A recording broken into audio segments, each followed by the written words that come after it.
Today has been particularly difficult. We've been organizing food for care packages for the elderly and the needy in inner city communities in Kingston, but the need is so much greater, and there's a looming crisis that not many are speaking about, and I want to deal with it. I'm asking for your help with this particular crisis that's coming. While the focus has been on stemming the health crisis and, of course, looking at the major fallout from the major sectors in the economy, there's been little discussion about the informal economy and, in fact, no real solutions put down for them. And who I'm talking about are people who have stalls outside of a school that sell bun and cheese and juice and have maintained their families off of this type of income kind of living. People who are bartenders who make a living off of tips. People who are ancillary workers for companies, which have now been scaled back because companies have persons working from home, which is important. It's critical to get the health crisis under control, but it's an unintended impact on the informal economy, which makes up close to 50% of the country, And so these people, if they do not work, they do not earn. If they're not earning, they can't buy food. And it's now been almost a week and a half, or close to 2 weeks actually, since the schools have been closed, for example. A week or so since the bars have been closed.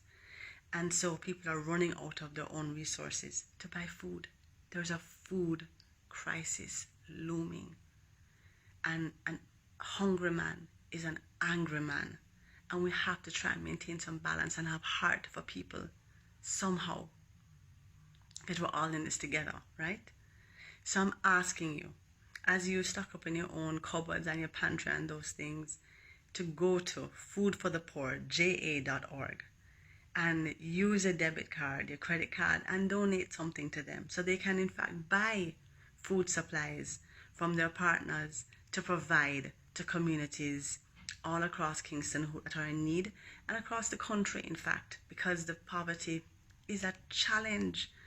And I'm not referring to the poor that's on path, but the whole swath of Jamaicans, close to 1 million people, who kind of fall in that bracket that may not be able to make it because they don't have it.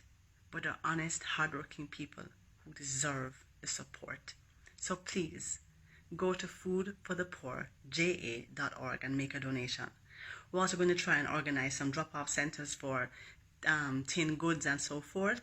But right now, the more support that organization can get, the more that can be distributed across communities in a fair way. Poverty don't watch no political lines, and people need help. So I'm asking you, as we're all in this together, to go to foodforthepoor.ja.org and make a contribution now.